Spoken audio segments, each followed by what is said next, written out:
Words for a moment. Can I ask a question? Yes, you can ask a question. I'll probably repeat it. You might not, because this is something we sort of covered last week. Okay. Okay. First, he wants to know that it says that Samuel appointed his son's judge. And he wants to know, that's what he says the Bible says. Now, I'm just repeating to you word by word. Well, let's not repeat a false question. It does not say that Samuel appointed them as judges. It simply says... how does it say? You got the wrong translation. I know.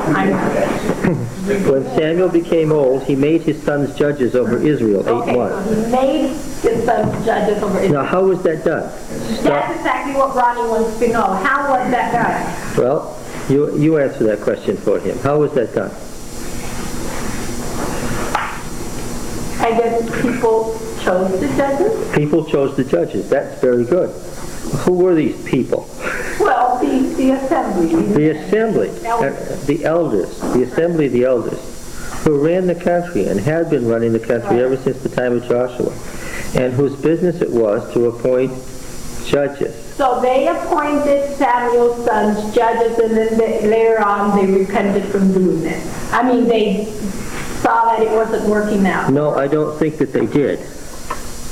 I don't think... Then how come later on they said... Well, let's stop. Let's stop. This is very interesting. What did Israel include? When we say that the assembly of Israel appointed this or that and came to Samuel and asked for a king, who do we mean? The Northern League. The Northern League. Centered where? First, Shechem. Then, after the Abimelech disaster, then Shiloh. Then, yes, okay. All right. And specifically, my question is directed at this. Who was not included? Judah. And what was included in Judah?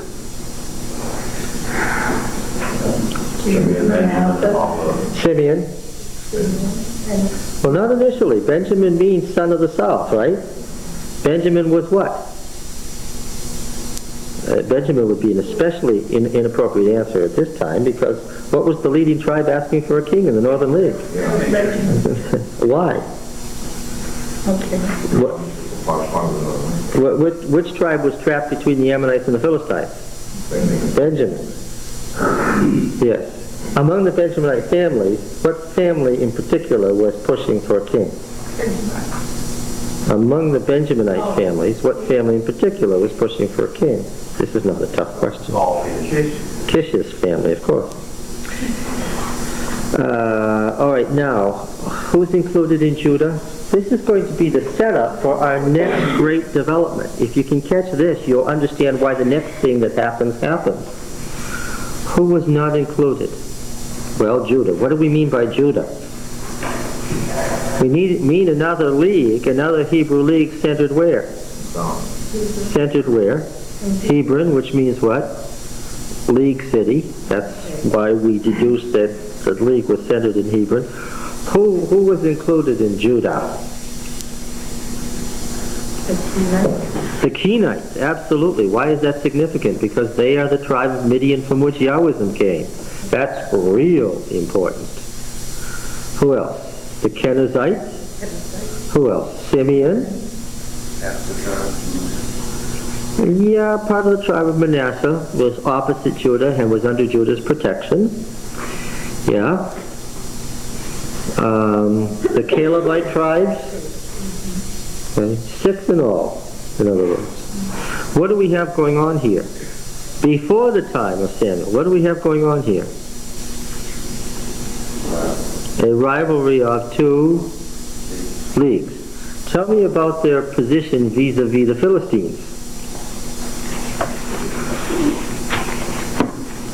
Anyone? Judah just simply, they simply they were under subjection, and I guess they were fighting it. The Judean League, we have every indication, was allied to the Philistines and found it very comfortable to be allied to the Philistines. The only time that the Judahites have been seen so far, does anybody remember when that was? We've hit on the Judahites only a couple of times so far. Do you remember what those occasions were? Well, when they first went in, when Caleb asked, you mean way back then? Well, the reason that the story about Caleb is where it is to explain why the Calebite tribe had a certain prominence in the Judahite League and why the Calebite tribes had certain rights under the Davidic monarchy. We're coming to that. You don't even know why that story is there yet.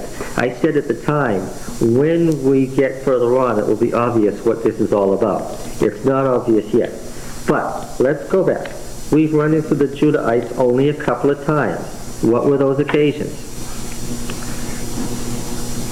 Couple of words. Can you be specific? I can't remember. The one where they slaughtered a bunch of people. Isn't one where they was it Benjamin? They went in and stole their wives, or? No, that was entirely in the Northern League, the story you're trying to recreate from the latter part of the book of Judges. The Benjaminite War, the war with Benjamin, was conducted by the tribes of the league of which Benjamin was a part, the Northern League. That is unrelated to the Judahites. Can somebody tell me when we ran across the Judahites? Well, a couple of times. The Judahites were once hosts to Samson. Doesn't anybody remember this? And what did they do with Samson? Just as fast as they could. They turned him over to the Philistines. That's exactly right. And Samson knew that they would, and he extracted a promise from them. What? They would have gone themselves. If I surrender to you, this tells you something about the league. If I surrender to you, I want one thing, which is what? That you won't, come on, kill me yourself. What does that indicate? They weren't friendly with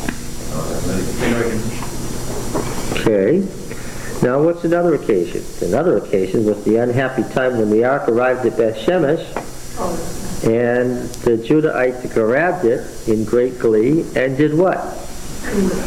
Did all the wrong things with it. Yes. And lost it to the Gibeonites. Now the Gibeonites have the ark. This is going to prove disastrous momentarily. Keep in mind that the Gibeonites, that is to say the Hivites, that old Canaanite league that surrendered to Joshua, has the ark.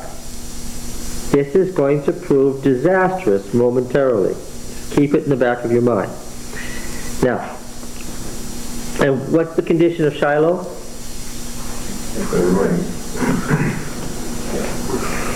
So, which priesthood has the ark? The Moshite or the Aaronite? The Hivites, on their own hook, have gone and gotten a what? An Aaronite priest. Now, where would they have gotten an Aaronite priest? Keep. Not in Judah. What? Where were the Aaronites? They were in the south. They were in the south. So what does that tell you? Why would the Gibeonites have gotten the priest from the south? More on this momentarily. Now, where were Samson's sons judges? In the south. In the south. This is very noticeable and quite dramatic. I meant Samuel. Where would you expect them to be? In the north. The fact that they are judges in the south would seem to indicate what? So in other words, what you're saying halfway through the answer to my question is that the ones that appointed Samuel's sons, were obviously southerners to judgeship, and the ones who are asking for kings are two different. I tell you, you are a wise woman. Nice to hear that one. Judges had to be appointed by the assembly of the elders. When we say that Samuel made his sons judges, how is that done? By virtue of what? Of His influence over the assembly of elders. yes, his influence over the assembly of elders. Now, what on earth would Samuel have to do with the south? Back in chapter 3 and verse 19. Apparently I didn't emphasize this enough. And Samuel grew, and Yahweh was with him, and let none of his words fall to the ground. And all Israel, which in the Deuteronomic history is always a sign. It always means something in particular. What does DTR 1 mean when he says all Israel? Same number as that sign. Which is what? Both Judah and Israel. Yes. And It says from Dan to Beersheba, that doesn't include the south. it doesn't include the south? Where's your Bible atlas in your mind?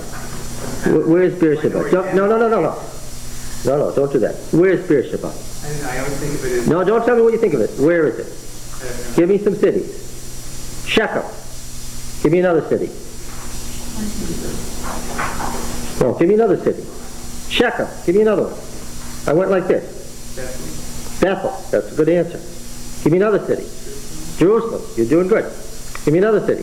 Bethlehem. Okay, so far so good. Give me another city. Oh. Give me another city. So that's where it fades out. That's what I want to see. It fades out south of Bethlehem with your mind. Okay. See? It was easy to find out. All we had to do was get his mind's map and see what was on it.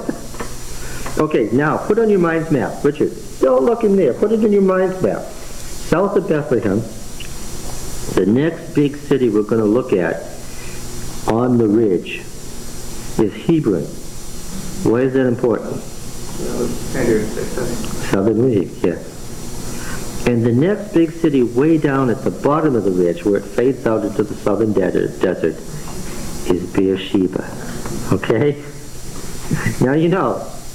So what does the phrase from Dan to Beersheba mean then? Because where's Dan? I know you know that. Yeah, right under Mount Hermon. Okay. So from Dan to Beersheba means what? Both the northern and southern. Most of the northern southern league. See how easy that was? Okay, now. And all Israel, from Dan to Beersheba, knew that Samuel was established as a prophet of Yahweh, and Yahweh appeared again in Shiloh, and so forth. So Samuel was the judge of both leagues.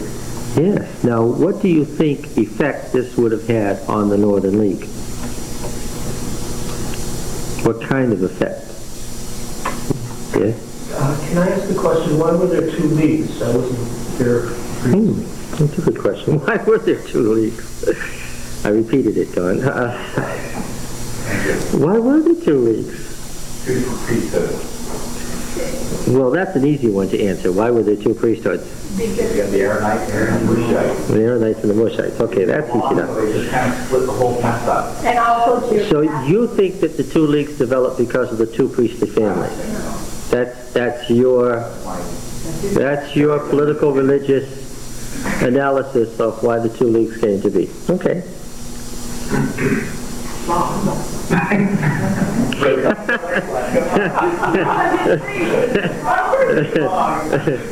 Okay, well, certainly could that have been a contributing factor? Sure. Competing priesthoods? Perhaps. Centered in the north and the south? What else? The geographical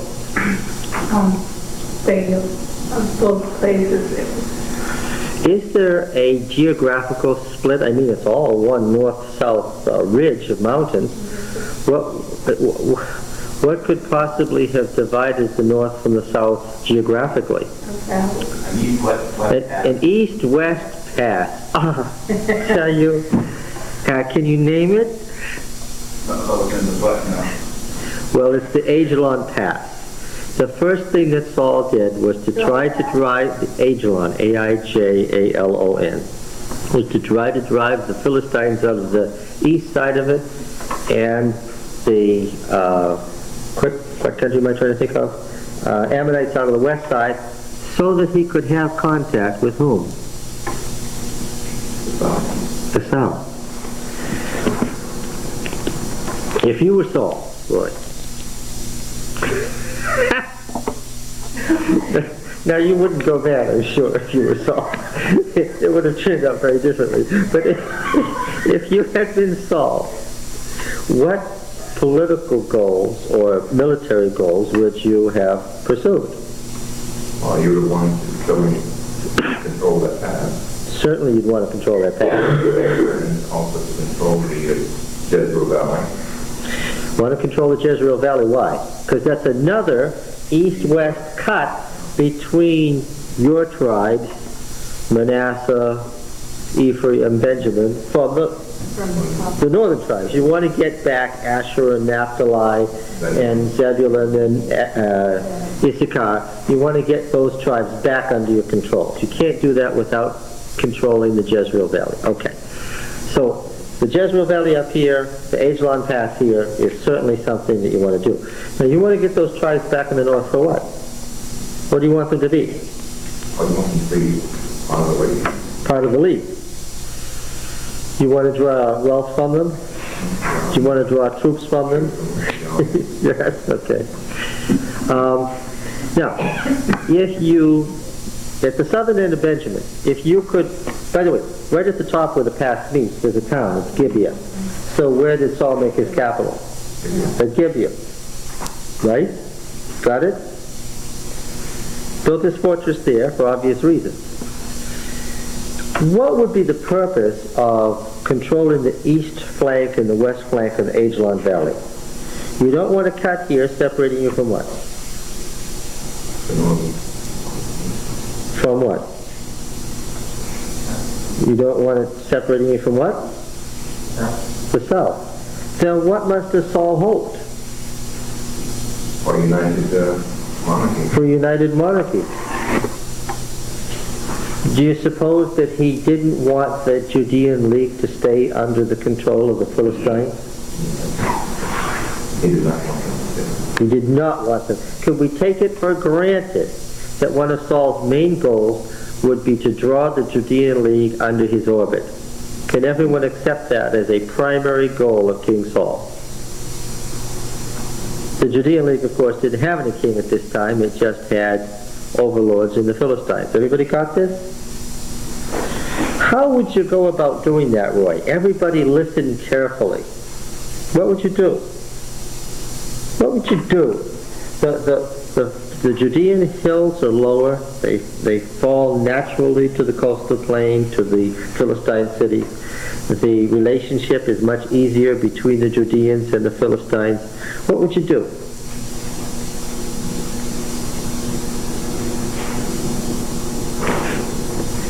Well, there was one thing that you already come, I'm not sure what happened here, but I mean, intermarriage was always the way to... Intermarriage.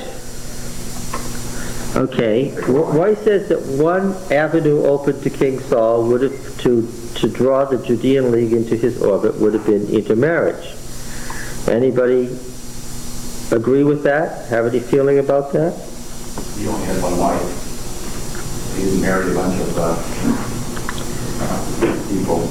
No, but he had concubines, which is what? Subwives that didn't have the same legal rights as the one wife. Okay. If you only had one wife, what other avenues are open to you? Sons marry the daughters of whom? Who would you? The leaders of the Southern League. Okay, that's what you could do with your sons. Did you have any daughters? Yeah, who he married. What would you try to do with your daughters? Marry them off to some of the leading families of Judah. Was that's what he did with David?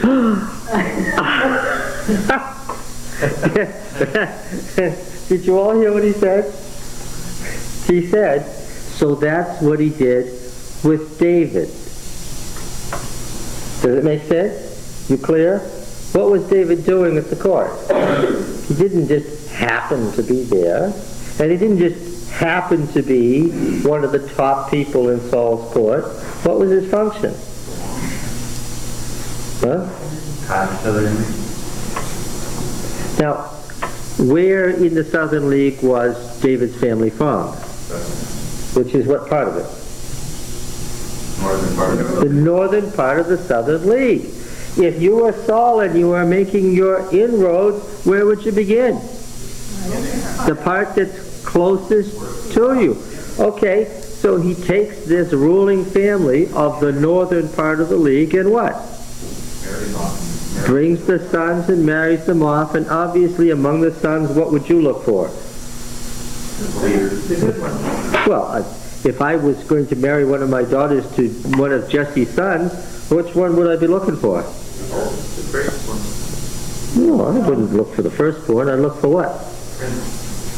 Well, who's that going to be? The firstborn, he said. Not necessarily what? The best warrior. The best warrior, of course. We're talking about intermarriage of the warrior class. I'd be looking for the best warrior. Ah, okay. He got into trouble. Well, now all sorts of disasters can occur in politics. All we're talking about now is what? What the plan was. Yes. We're not talking about how it worked out. We're talking about the plan. This is a double plan throughout all nations here at the time. Well, look. You understand that Palestine was a very valuable piece of property, right? And that there were several folks who wanted it. The folks on the coastal plain wanted it all. The folks in the mountains wanted it all. The folks east of the Jordan River on the high plateau wanted it all. And what are we talking about here? We're talking about who's going to get it. We're talking about the showdown. Right? Okay. What are some other things that you could do? A-I-J-A-L-O-N. Should you just attack the Philistines? Can you just attack them? Be easier to buy in. Well, yes, eventually, what would you have to do? Yeah, you have to take over the Philistines because they have Judah and everything. Yeah, eventually, well, you have to have a showdown war with the Philistines.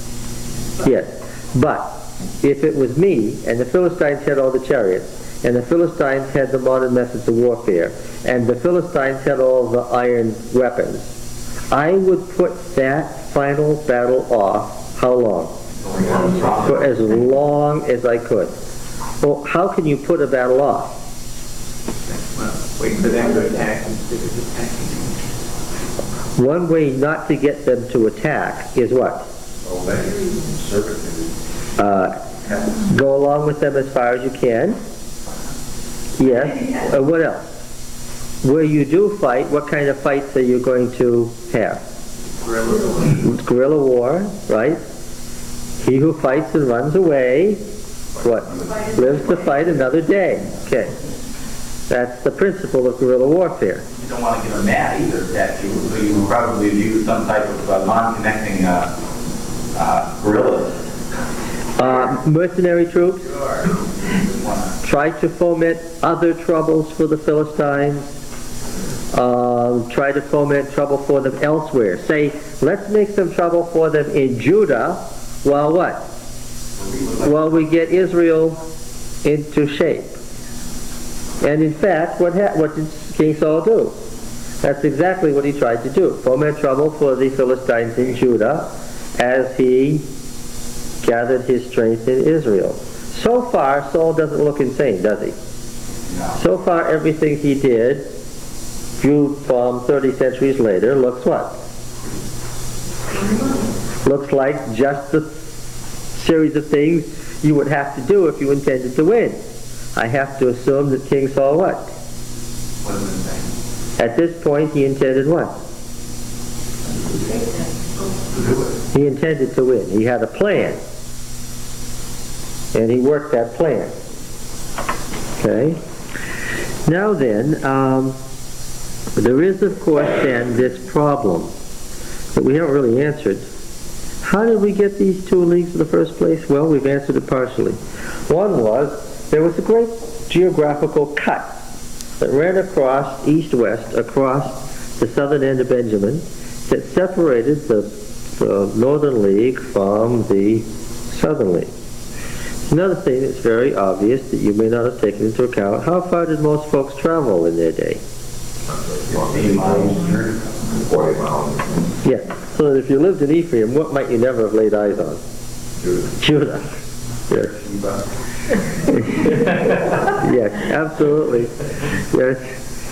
Odd would be the northerner who'd ever seen Beersheba. He might have heard about it in stories about Abraham and Isaac, but he would never have seen it. In the same way, somebody living in Hebron would probably not ever have seen Bethel. Get it?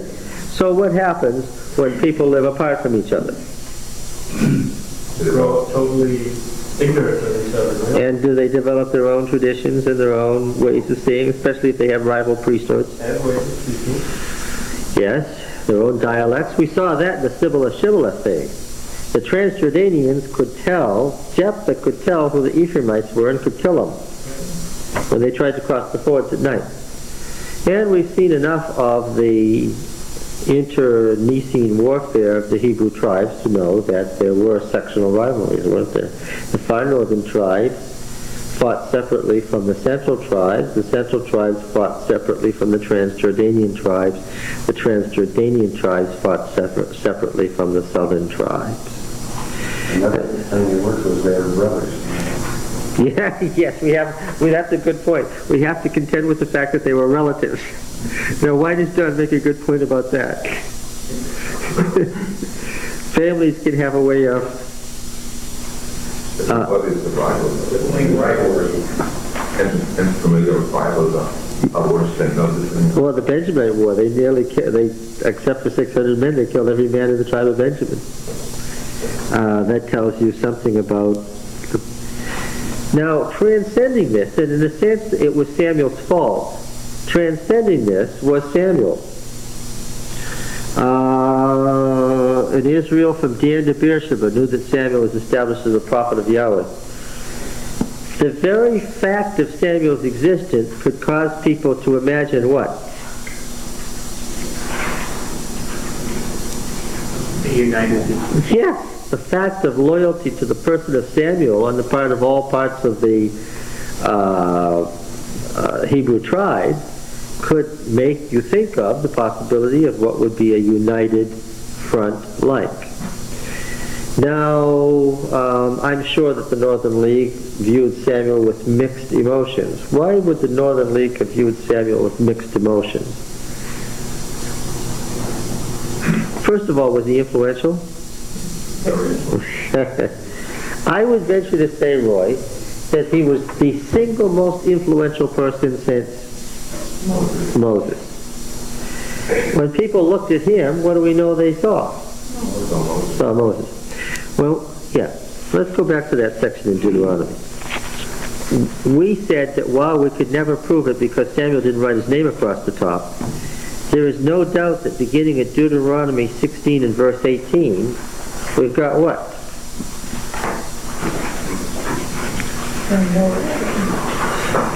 Who do we have here? Why do we think it's Samuel?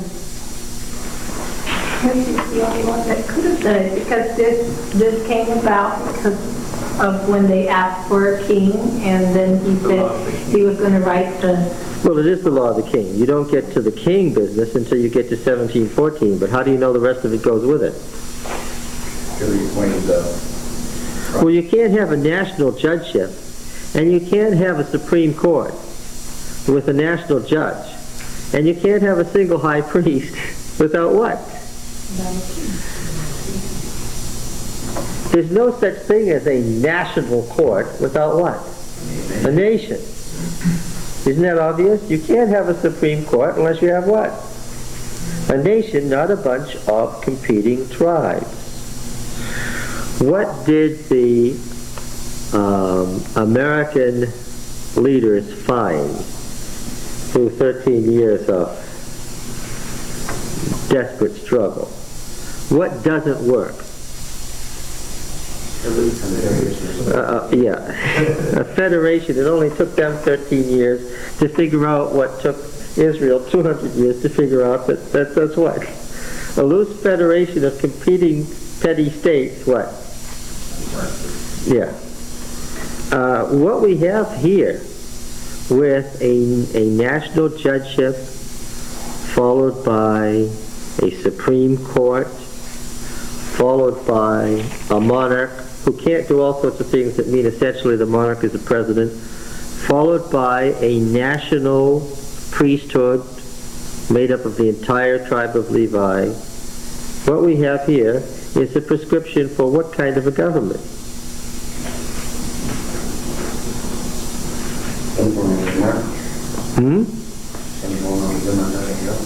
Yes, some form of a democratic government. For what? For a nation. This is a national government. If a case can't be decided on the local level, and if it can't be decided by the tribal judges, then what? Then take it to the Supreme Court. What kind of a government are we describing?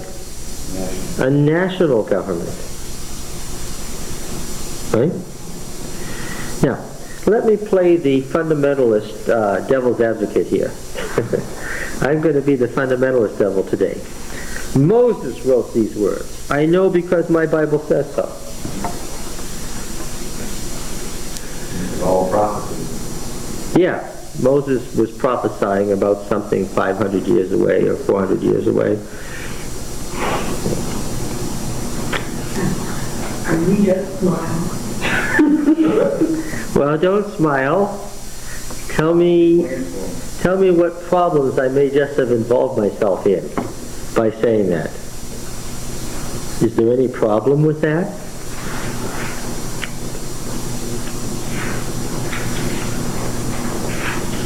Moses on the plains of Moab spoke his last address to Israel, and in that address he set up a law code, and in the law code he prophesied a nation state.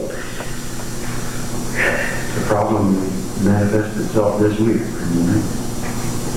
What's that? The people on the strip, across the strip, don't want to form allegiance to Yeah, but Indians or the Israelites. They want the land, and they have an American accent, a Brooklyn accent. They say the Bible and God gave us this land. that's true.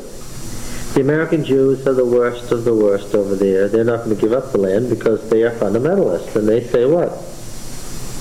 God gave the land to whom? Our fathers.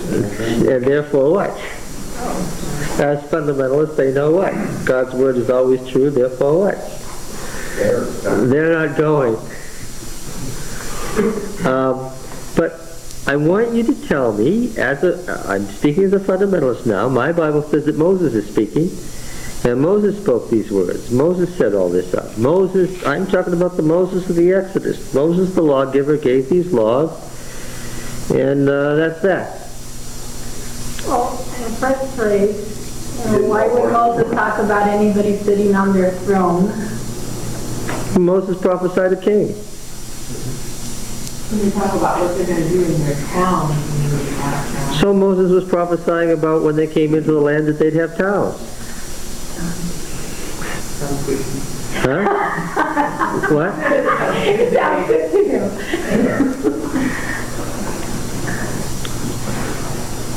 Is there any difficulty with this?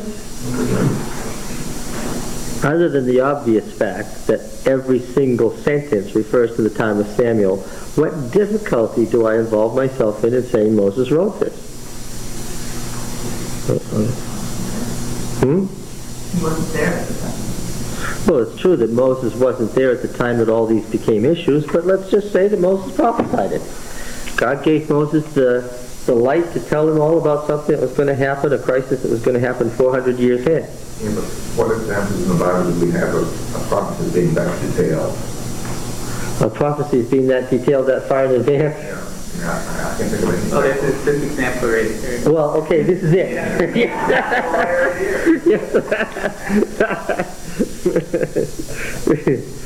All right, so that's not going to help a fundamentalist at all.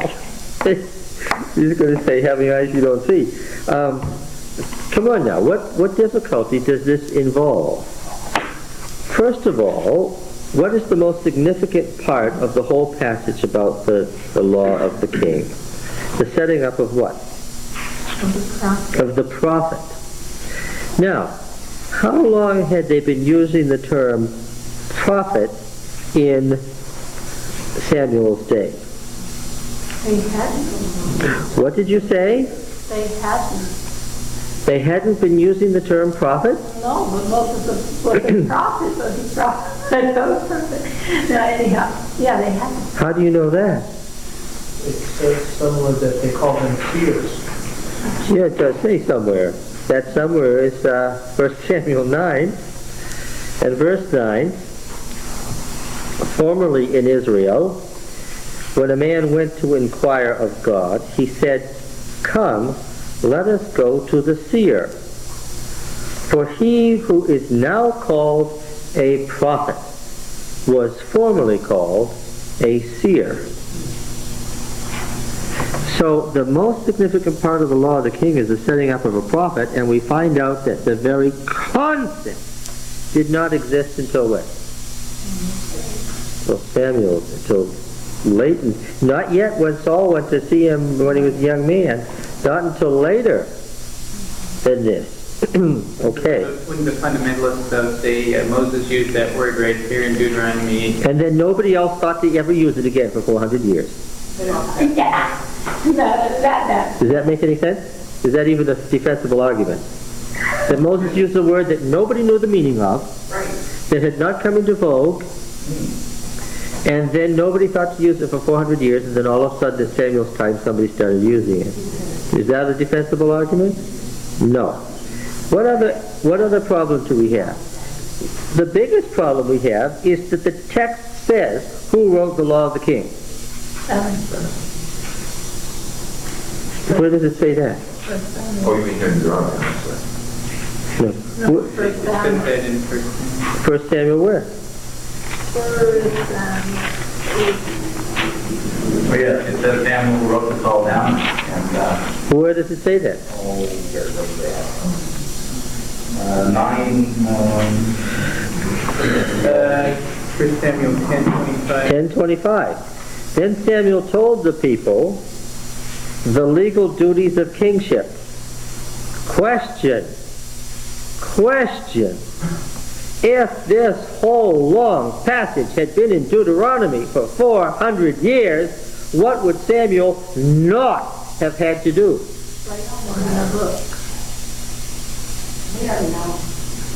Right? Not only could you have not written down the legal duties of kingship, why? Yes. And in fact, the whole argument about wanting a king and Samuel's incredible reaction to it is impossible if what? If this was in Deuteronomy for 400 years, then what would have Samuel's reaction been? Oh, okay. just read the law, it's there already. Yeah, okay. Go ahead. Do your thing, get your king. You know, it's back in Deuteronomy, it's in the 17th chapter. He would have had a little trouble with that because there wouldn't have been any chapters, but he would have said it's about 2/3 of the way through the scroll. Right? In addition, there's other major problems that nobody's brought up to me yet. They're all fundamentalists. They're trying to... I'm being the fundamentalist. I want you to tell me what? Well, you trained it so well, John, I don't think it's fundamental. Well, but I'm being the fundamentalist now. You've got to tell me what the problems are. One of the amazing things that I pointed out to you was Deuteronomy 18. What happens in Deuteronomy 18 that is a fundamental, astounding change? We'll have to establish the work anymore. The Levitical priesthood. Yeah, well, he chose the part for the whole. It's not the stabbing with the fork that's important. It's what? It's the whole concept of priesthood. Who's a priest? Oh, yes. Who's the priest? All the Levites. All the Levites. Now I know, because I already read Exodus, and I already read Leviticus, and I already read Numbers, brothers and sisters, that Moses set up a priesthood. And who was it? It was Aaron and his son. And I also know, because I read it, brothers and sisters, what? That the Levites are what? Are the slaves of the, not, put a word in front of it, of the Aaronites. You got the problem? If the fundamentalist mind wants to say, man, it's all Moses, then what problem do you have? And Moses is contradicting himself. Yeah, because the Levites, Gershom, Kohath, and Merari, are the temple slaves who are there to take care of the tabernacle and nothing more. They are not priests, and they are forever barred from being priests, and one of them tried to become a priest, and what happened? He and his friends were burned to a crisp. Remember that? And what did Moses say? Go get their censers, because they offered incense to God. Go get the censers out of the ruins of their bodies. That's what happened to Levites who wanted to be priests. And what is it here? He changed his mind.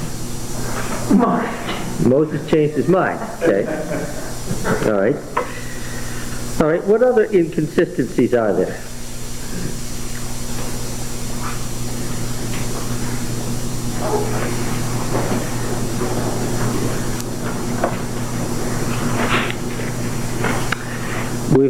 We've pointed out that the office of prophet is an impossibility. Why? And not just that they were called seers, it's that the very function prophet has a different political and religious function than did the seer. Okay? Prophet is a servant of the Lord. Well, he's the messenger of the Lord. The functions of Moses are here differentiated. Moses couldn't have been Moses under this system. Is that right? Why? Who exercised all these functions? The chief judge, the priest, the prophet, that is the seer. Well, yes, everybody from Moses to Samuel who held the office did these functions. You shall not plant any trees in Asherah beside the altar of Yahweh your God. Were they having a problem with the Shirim in Moses' time? No. This is manifestly a problem of what? Yes, of a, well, it's Moses prophesying that. All right. What about the worship of sun, moon, and stars? When is that from? That's the time of Assyria. We have a sentence there from a much later time. Now, I have a question. The wording here is about not going to the right hand or to the left. All the standard Deuteronomic terminology is there. What can we say about Samuel then?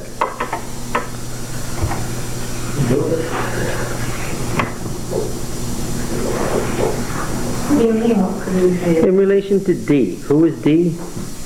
D is the formulator of the core of Deuteronomy. He's not DTR 1, the historian of the time of Josiah. He's the original Deuteronomist. What can we say about Samuel in relation to that? Huh? Came after him? Could have been him. Yes. D could well be Samuel himself. Because there's an interesting theological concept in the law of the prophet. I hope you catch this. Exegetically, this law of the prophet is going to, we're going to be talking about this all the way to Revelation because it appears again and again. This is what it says. The Lord your God will raise up for you a prophet like me. Who's the ostensible speaker? Whose is the speaking voice? Moses. Now how is this prophet to be like Moses? From among you, from among your brethren. We noticed the same thing when we saw the king. The coming prophet who is like Moses is going to be like Moses, or what?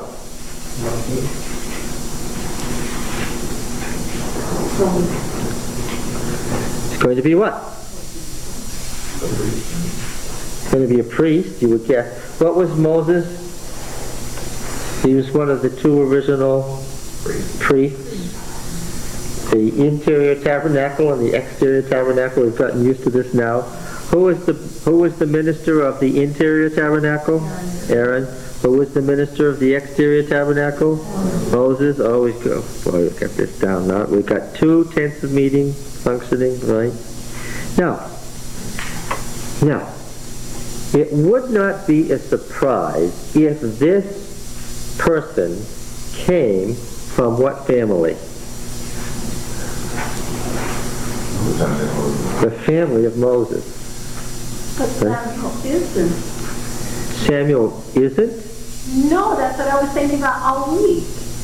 Samuel is from the, he's not a Mushite. He's from the other side.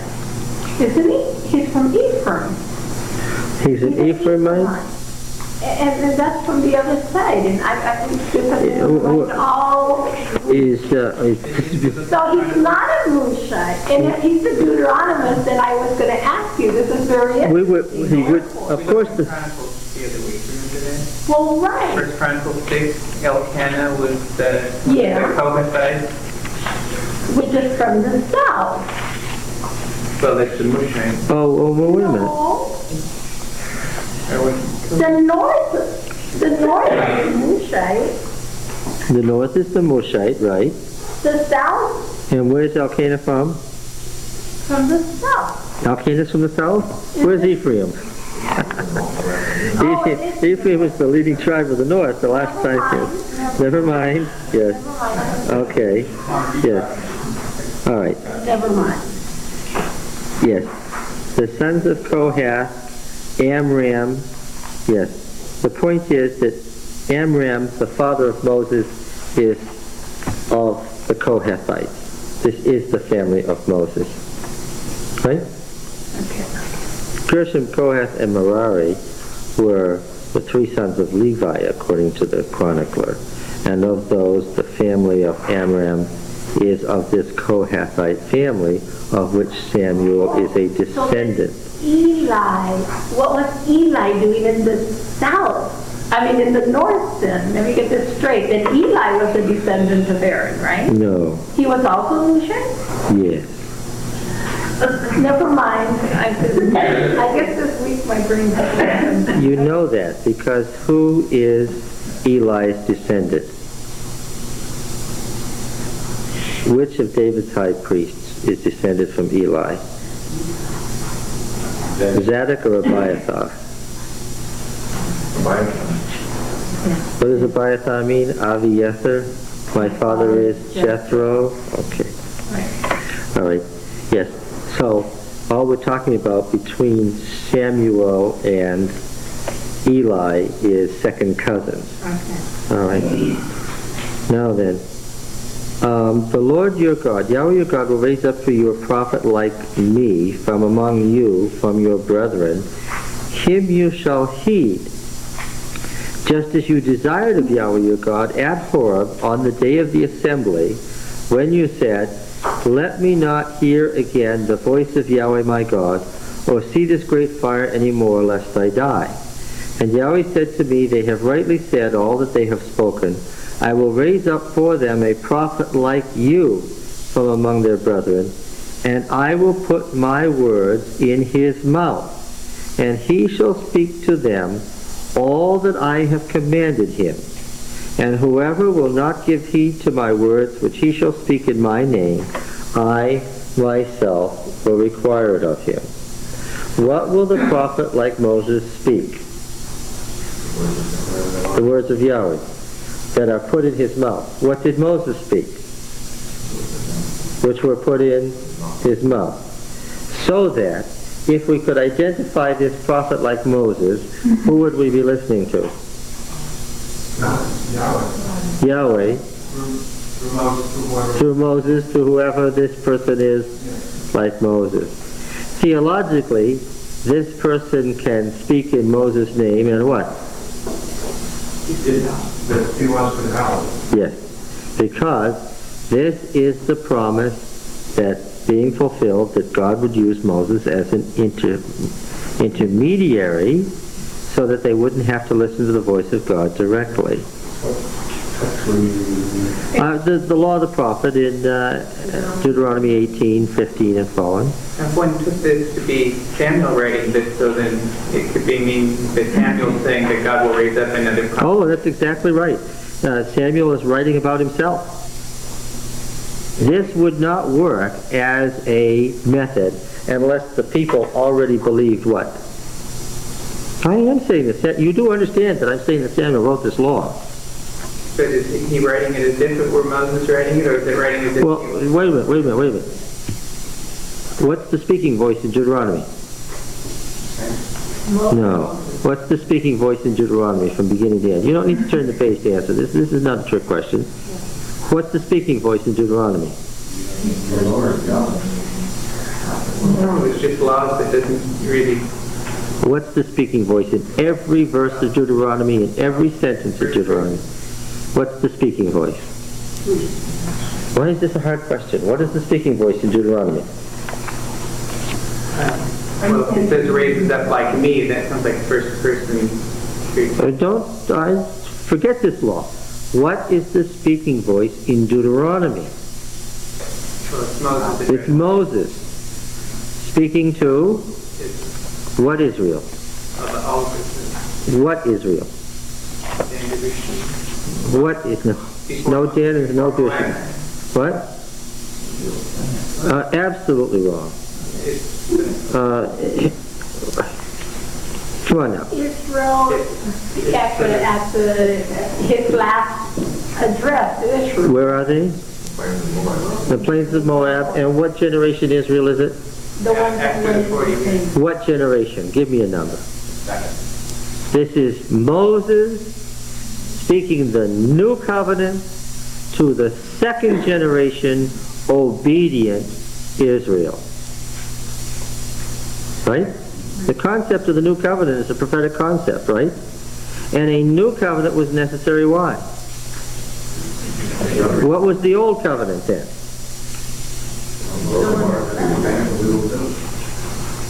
What was the old covenant then? Was the first generation made where? At Sinai. That's why you should not have answered that way. The speaking voice is Moses speaking to the second generation obedient Israel, entering a new covenant. In case you've forgotten it, let me repeat again. Deuteronomy is a covenant ceremony. How often would Deuteronomy have been read? Every 7th year. Deuteronomy is a covenant renewal ceremony from beginning to end. It was created as a ceremonial work to be read to all Israel when they entered the covenant at the beginning of the new sabbatical year. It is a new covenant by definition. It is not the old covenant which was broken. It is the new covenant which we are now going to enter. It was created for ceremonial purposes. And there's very little doubt in my mind who created it. Who created it? Samuel created it. For what purpose? For covenant renewal ceremony. And whose voice does he speak with? Moses' voice. This could not have happened except that the people saw Samuel as what? As the new Moses. I said, when I asked the question, how influential was Samuel, that the answer is what? He was the single most influential person since Moses. The people, a new office was created in his time. The people saw him as what? As the new Moses, the new lawgiver. leading them into a new covenant relationship. How successful was Samuel as far as the people saw it? 1 Samuel 7.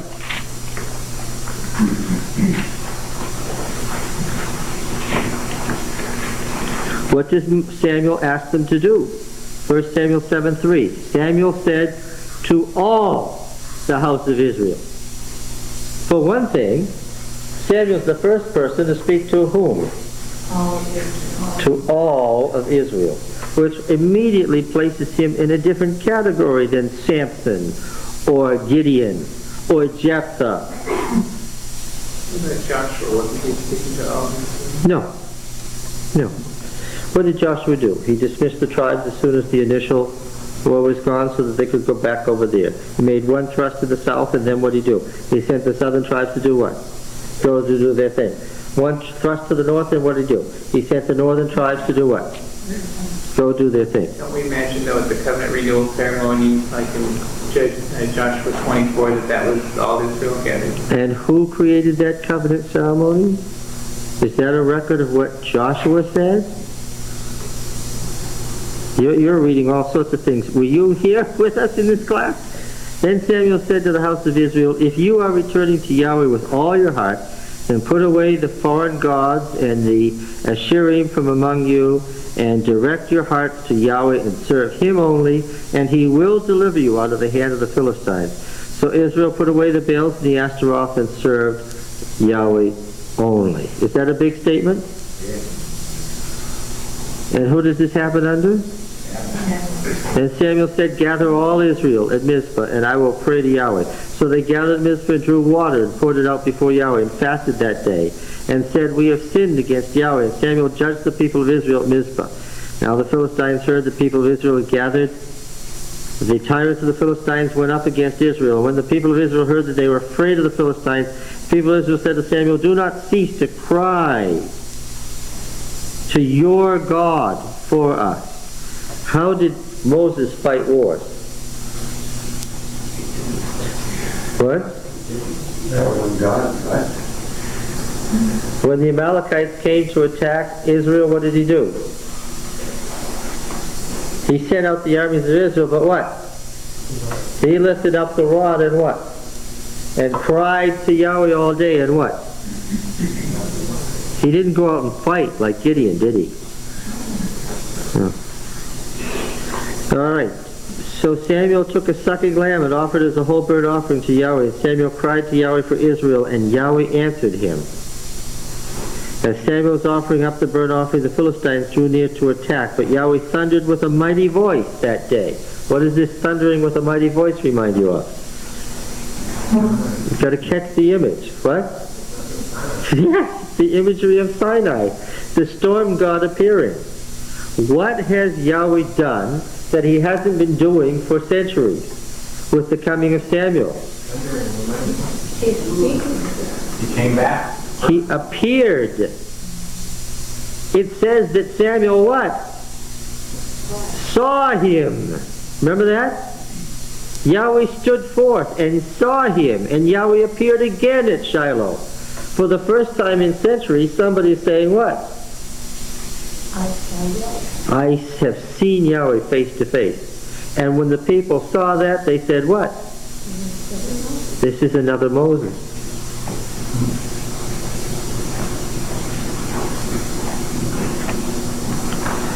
You see, Samuel could not have written in with Moses' speaking voice unless the people already believed what? That he had a right to such a speaking voice.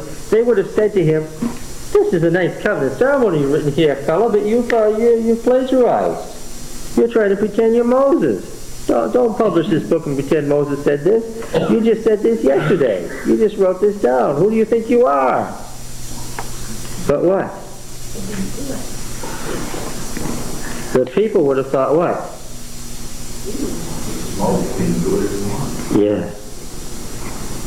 And They understood this to be that I'm going to make a statement and see if it sounds familiar. Similarity of appearance equals similarity of essence. You've heard that before?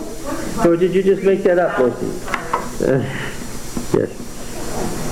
If it walks like Moses and talks like Moses, if it thunders like Moses, then it destroys the pagan enemies like Moses. And if it enters a new covenant like Moses and it sees Yahweh like Moses, then what?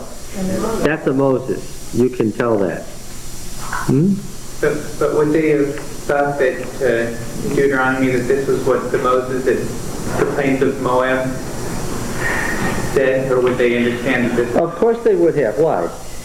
Because that's what Samuel told them. Yeah, that's right. If the new Moses says this is what Moses said, then what? Then that's what Moses said. You're sort of implying that that's not really what Moses said. So it's really I don't know what the real Moses said in the last days of his life, but I know what the real Samuel said, and that is, this is the law of the king. And a lot of other things. Because it so happens that this law of the king fits with the rest of the Deuteronomic code. You can't have those national death penalties unless what? Unless you've got the national judgeship and the national court. The whole thing comes as a unit. It's all a single piece, yes. At what point in time they start using verse 18 and 18 of Deuteronomy in reference to Christ? Oh, well, now let's see. Yeah, we're talking about the 11th century BC. We've got 11 centuries to talk about that. That's a long way off. Because for one reason, the reason that nobody said the Christ is, what concept is there of the Christ at this point? None. Yes. The Christ is the concept of an idealized king that comes late in the monarchy with the late classical prophets. We haven't, that's centuries away. All right. And what does it say? So, now, there were doubtless, Roy, a long series of stories about the career of Samuel. I mean, everything about him could have filled books as big as Exodus, Leviticus, and Numbers. It's down to one paragraph. Very abbreviated. Yes, 7:12. I want to ask you why Jeremiah, if indeed it be Jeremiah, why did DTR 1 summarize Samuel in a paragraph? Then Samuel took a stone and set it up between Mizpah and Jeshanah and called its name Ebenezer, for he said, thus far the Lord has helped us. So the Philistines were subdued and did not again enter the territory of Israel. And the hand of Yahweh was against the Philistines all the days of Samuel. The cities which the Philistines had taken from Israel restored to Israel from Ekron to Gath. And Israel rescued the territory from the hands of the Philistines. There was peace also between Israel and the Amorites. The remainders of the Canaanite population, there was peace. Why has he reduced it to a paragraph? Because those lines are back after Samuel. No, I don't think that's the reason. The last of the judges, the last of the Savior. Well, yes, he was the last of the Savior judges, but why has our historian abbreviated the career of the greatest person since Moses into a paragraph? It's a powerful paragraph, but why does he choose to give us a paragraph instead of 1st, 2nd, 3rd, and 4th Samuel, all about Samuel? Because he's written so much about it in other places. He had written so much about it? It's already been written in other places. It was already written. All he has to do is gather it and then add, this is the way it was. Yeah. In the time of the Deuteronomic historian, what was still around among the prophetic records?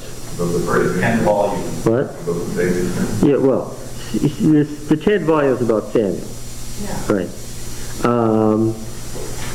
The reason... Cut them off and open them up again and write the... When you stop and think about it, what has the Deuteronomic historian told us about Moses? About the Exodus from Egypt, the great signs and wonders that Moses did in Egypt. all about his family life and his personal affairs and all the wars of Moses and all the victories that he won and all the things that happened in the wilderness. What has the Deuteronomic historian told us about that? Nothing. What does he assume right from the beginning of Deuteronomy? Yeah. When Deuteronomy does allude to Moses or events in Moses' life, it does it how? By way of assuming what? That you know the details and don't. He doesn't give us any history of Moses. Therefore, when I ask you the question, why doesn't he give us any history of Samuel? What's the answer?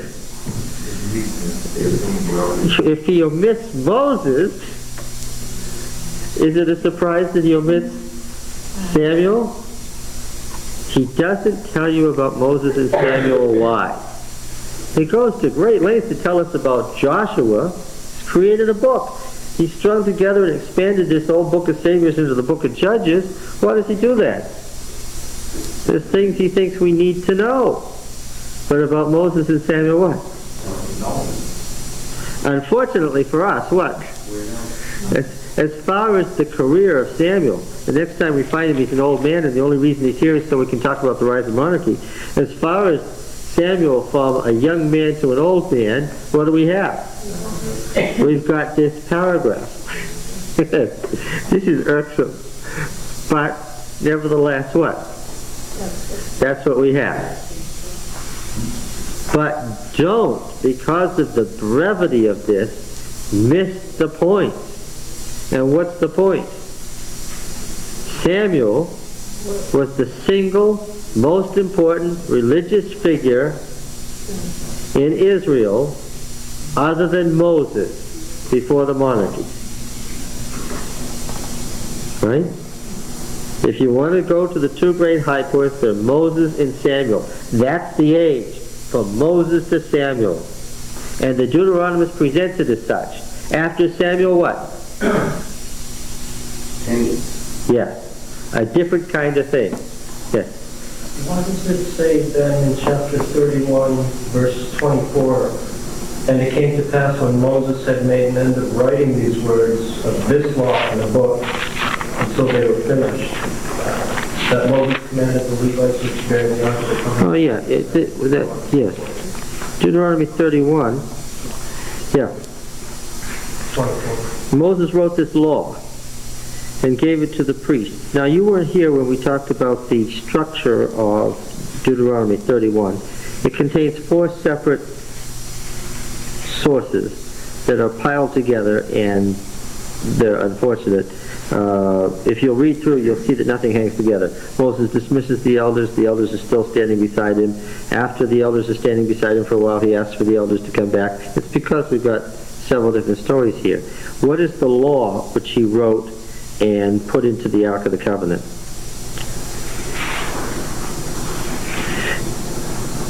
What's going on here? What is he about to do? The civil law, isn't it? No. First of all, this is a narrative about an historical event in the life of Moses.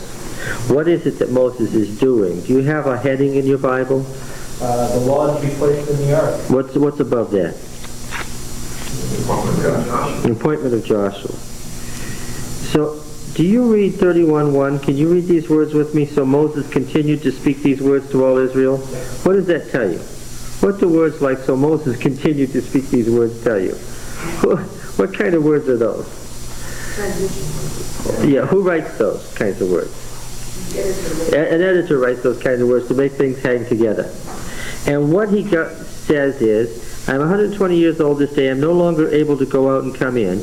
Yahweh said to me, you shall not go over this Jordan. Yahweh God himself will go over before you. He will destroy these nations before you so that you shall dispossess them. And Joshua will go over at your head as Yahweh your God has spoken. And then he gives Joshua a commission. Be strong and of good courage, verse 6, right?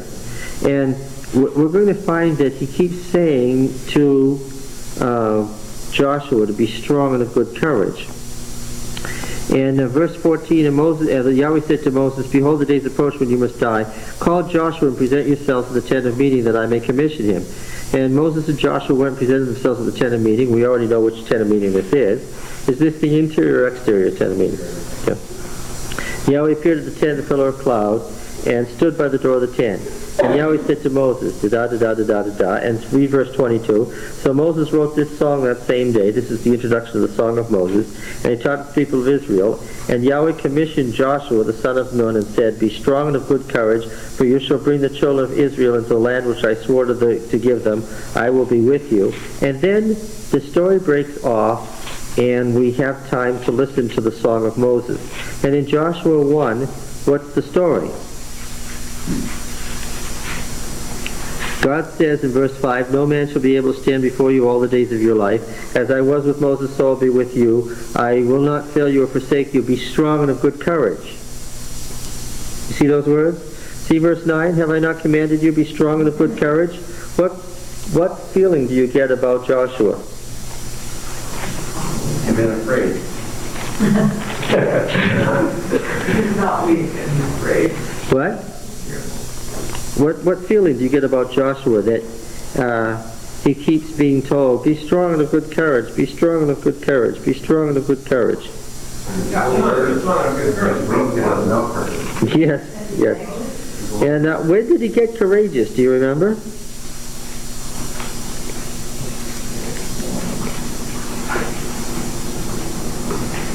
Does anybody remember when he got courageous?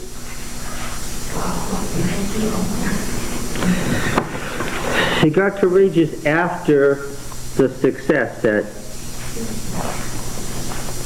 even the tribe said to tell him, be strong and courageous, don't be afraid, go ahead and cross the Jordan. It was after they conquered that he was strong and courageous. I want you to understand that we have a little narrative unit here. First, there's a story about Moses saying he put the law in the ark and he commissioned Joshua, and this is what he said. And the story goes right on into Joshua, but it's broken up now by other stuff. But the beginning of the story isn't here. The beginning of the story is in Deuteronomy 3. And let's read it. Deuteronomy 3.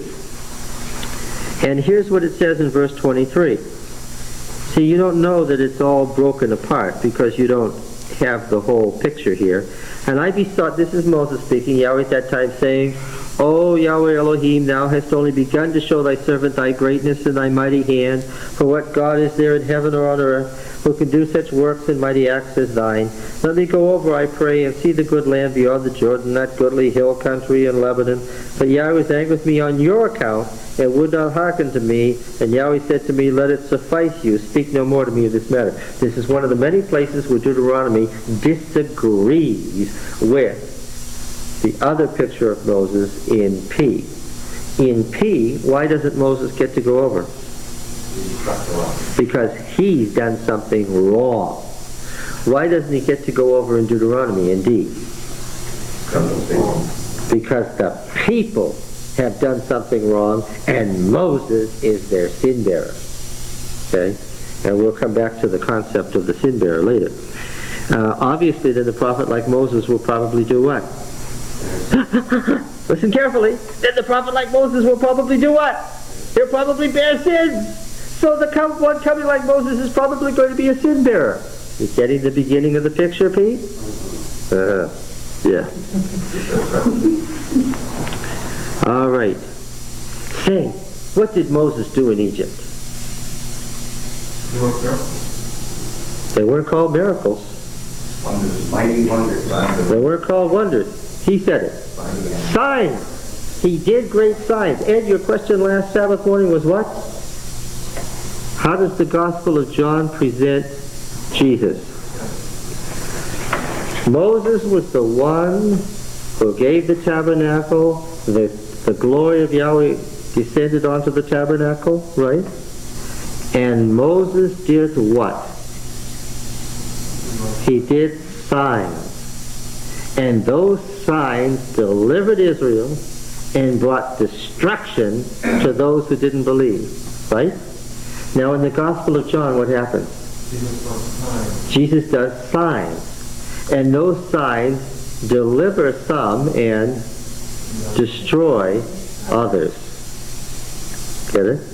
In the first century, they believed there was a prophet coming like like Moses. Yes, that's why we have certain terminology. Keep your finger right where it is in Deuteronomy, because I'm not finished answering your question. But in John 1, there's certain terminology that gets covered up by the translation that you should be aware of. It's the key to what's coming. Now, Ed, there were two particular groups who believed that the coming figure who would end the age, the eschatological figure, was the prophet. The prophet. There were two groups.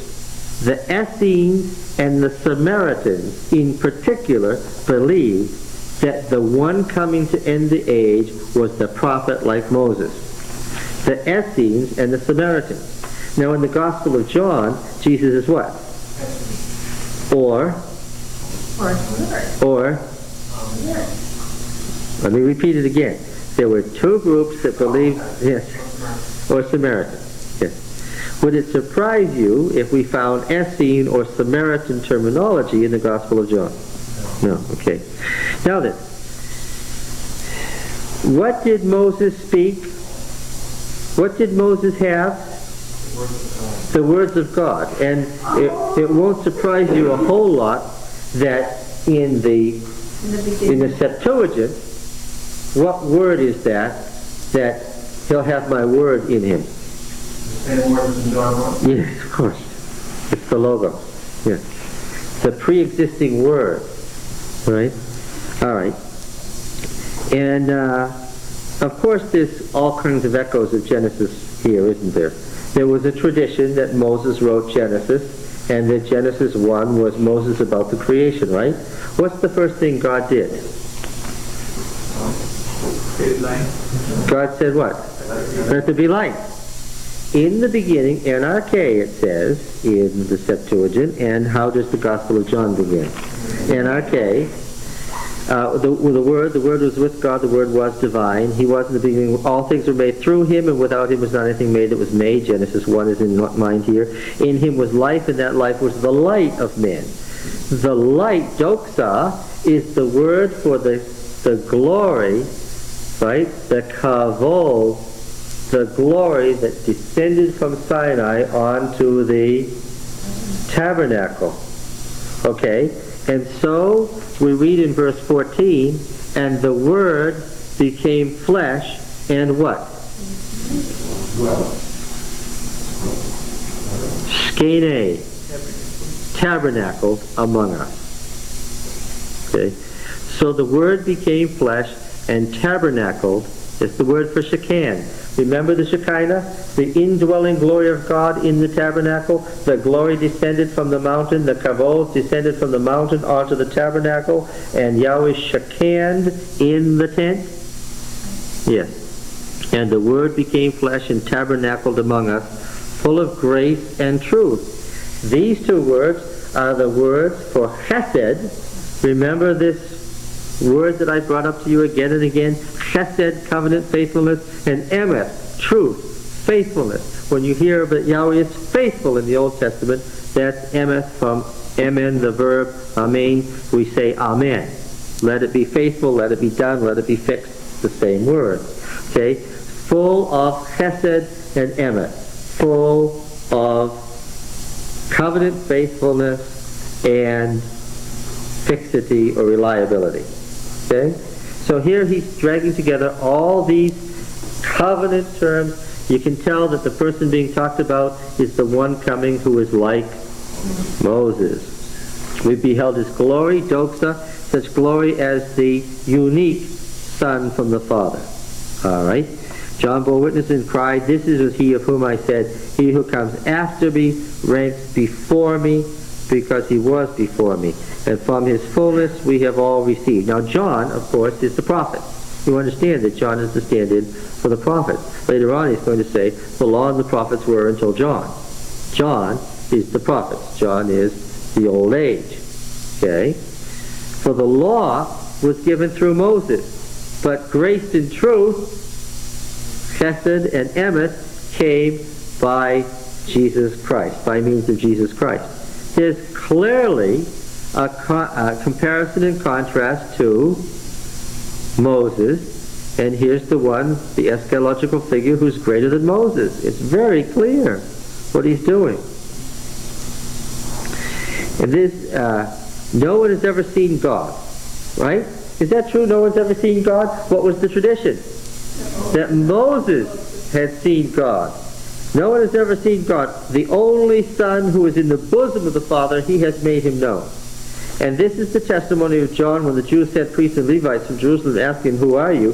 He confessed. He did not deny but confessed, I am not the Christ. And they asked him, what then? Are you Elijah? He said, I am not.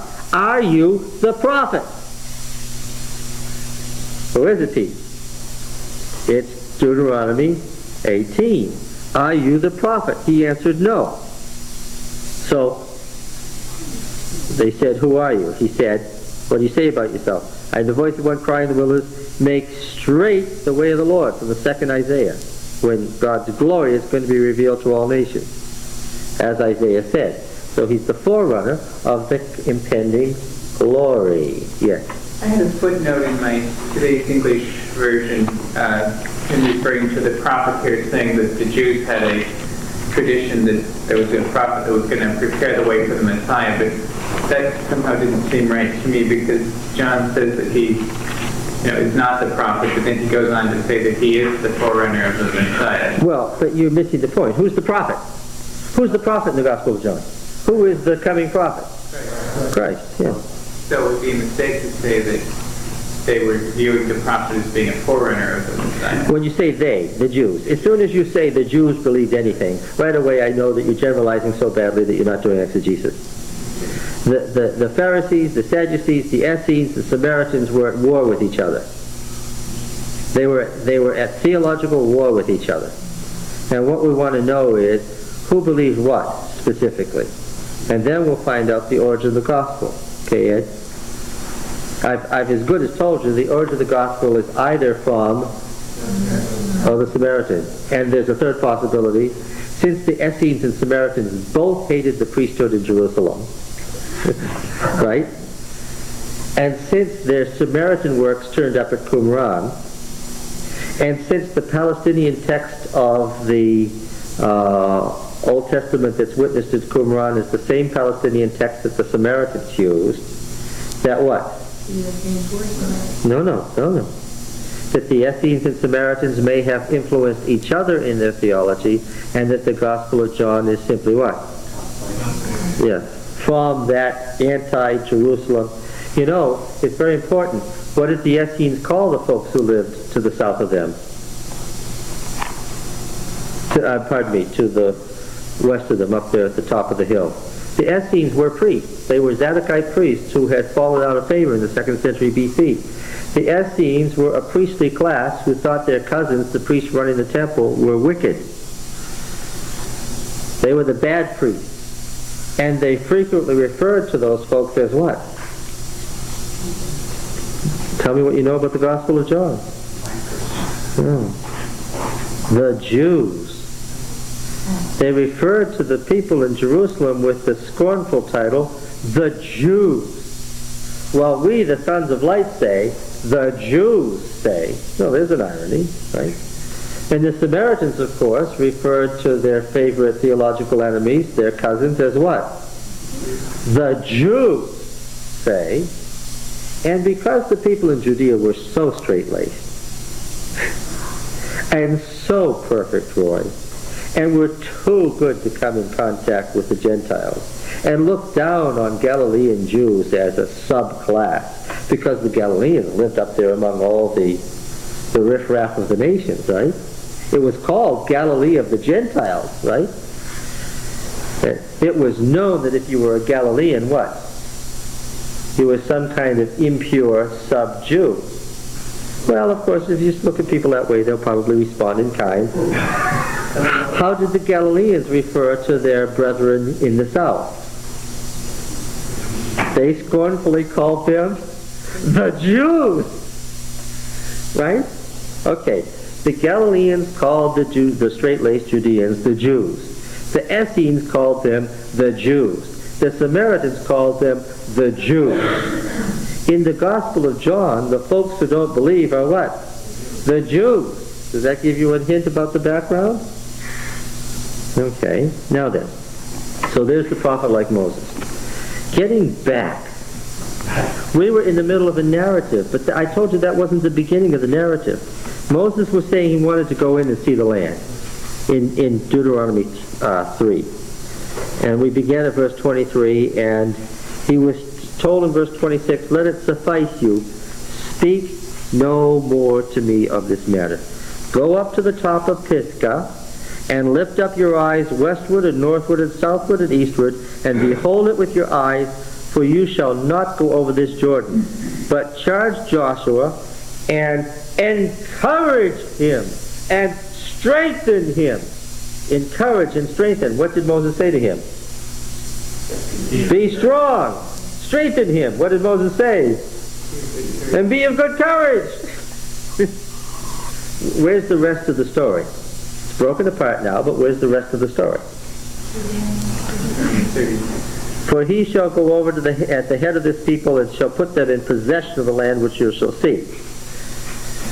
Where's the rest of the story? Well, not even in Joshua 1. It's where? It skips over to Deuteronomy 31, and then the narrative. Look, originally, once upon a time, there was a story. And the story said that Moses wanted to go into the land, but he was told by God he couldn't. And God told him instead to encourage and strengthen Joshua. So he did what? He called Joshua and encouraged and strengthened him, and then he took him and commissioned him in front of the tent of meeting, and then he died, and what? Joshua was told by the Lord to be strong and good courage and go do it. And so that was the rest of the story. It was all one story once upon a time. Why is it so broken apart now? Now, what's the next thing that happens? Verse 4:1, and now, O Israel, give heed to the statutes and ordinances which I teach you. Right? We're about to get some. You shall not add a word to the command which I command you, or take from it, that you may keep the commandments of Yahweh your God, which I command you. Now, Moses gives a long speech on the importance of keeping those commandments. Where do we actually hear the commandments? At the beginning of 4:1, which is the very next verse, he says, I'm about to tell you some commandments. They're really important. You've got to do these if you want to live. And he goes on and makes that point. When does he finally mention those commandments, word for word? Deuteronomy 5. And what does the law turn out to be? The Ten Commandments. In the Deuteronomic form, of course. Right? So, all right, now then, when he breaks off then, at the beginning of when he breaks the story off, chapter 10, there's a long section about the importance of spirituality of the law, but there's a narrative story in here.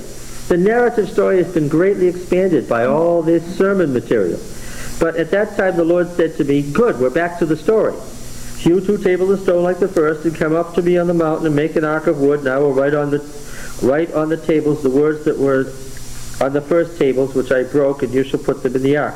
So I made an ark of acacia wood, and hewed 2 tables of stone like the first, and went up the mountain with the 2 tables in my hand.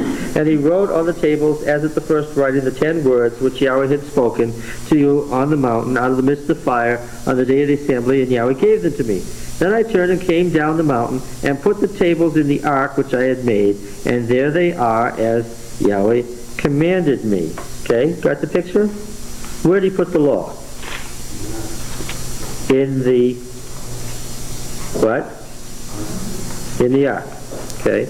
And what does it say in chapter 31? Now,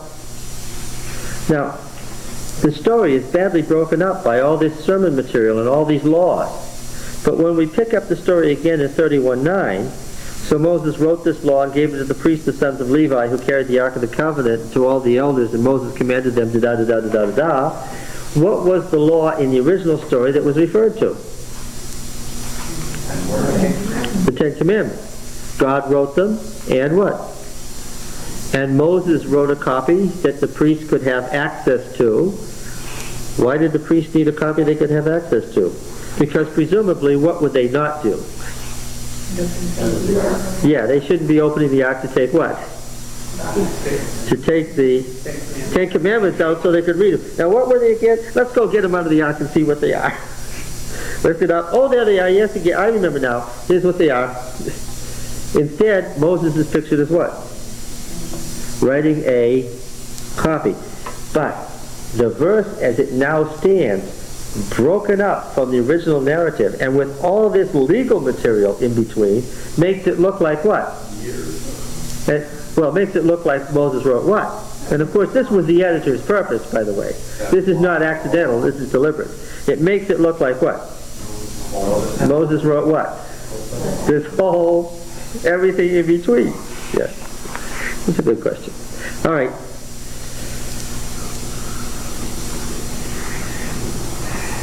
If I say that Moses wrote this law of the King of Deuteronomy, I involve myself in hopeless contradiction with what?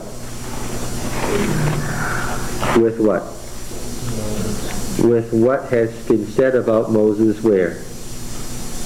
In Exodus, Leviticus, and Numbers. I end up having the Bible arguing with itself. Unless I say that theologically there is someone speaking with Moses' voice in Deuteronomy who has every right to do so and who the people accepted as Moses, who entered them into a new covenant. And I can find such a figure as I read on. And who do I come to? It's Samuel, yes. And so when I come to this whole long section that has to do with all the concerns of the time of Samuel, when I read the Deuteronomic Code and it's all stuff that was happening at the time of Samuel, am I surprised? No. Okay. By the way, Samuel started Holy War again, didn't he? Right? He followed the Holy War principles in the way that Moses did. He didn't say, let's get a bigger army than the Philistines and crush them that way. He said what? Yes, that's right. And so here in Deuteronomy, what do we find in the Deuteronomic Code? All these laws about what?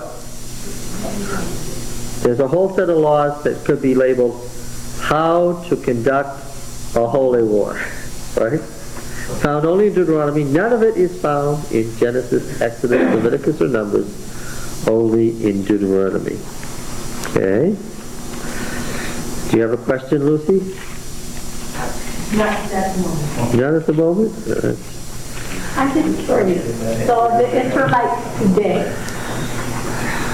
are they're mostly sort of fundamentalists, so they're Aaronites in a sense, not Lucian. Well, most Jews are nothing today as far as religion.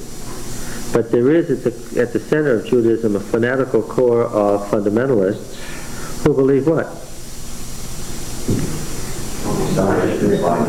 Messiah is coming, yes. And what will he do? Where? In Jerusalem. Or what will he build there? The temple. And this accords with good fundamentalist theology in Catholicism and Protestantism too, doesn't it? Right? Because in dispensationalism we're expecting an earthly kingdom with the setting up of a good Jewish kingdom in Jerusalem with the reestablishment of the temple and so forth. There's a whole temple society. You can contribute today to the funds to rebuild the temple. It has millions of dollars in it. They're sitting there waiting for the right events to occur so that the temple can be rebuilt. Okay, now, we talked about the incredible situation that Israel found itself in that drove it to request a king. Right?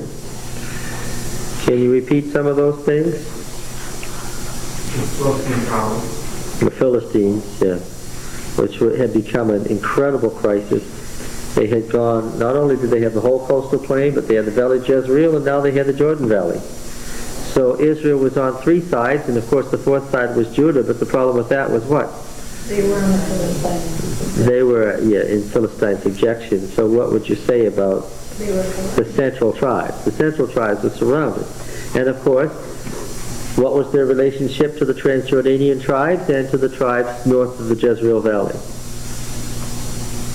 The central tribes were what? Were cut off. I thought we just read that the Philistines were no problem on the way Oh, you understand that the statement, when Samuel became old, is the motivating factor? Why are the elders concerned at this point? What's their concern? They left after him. If their success has been through Samuel's mediation as mediator of the covenant, and he's old and ready to die, then what's impending?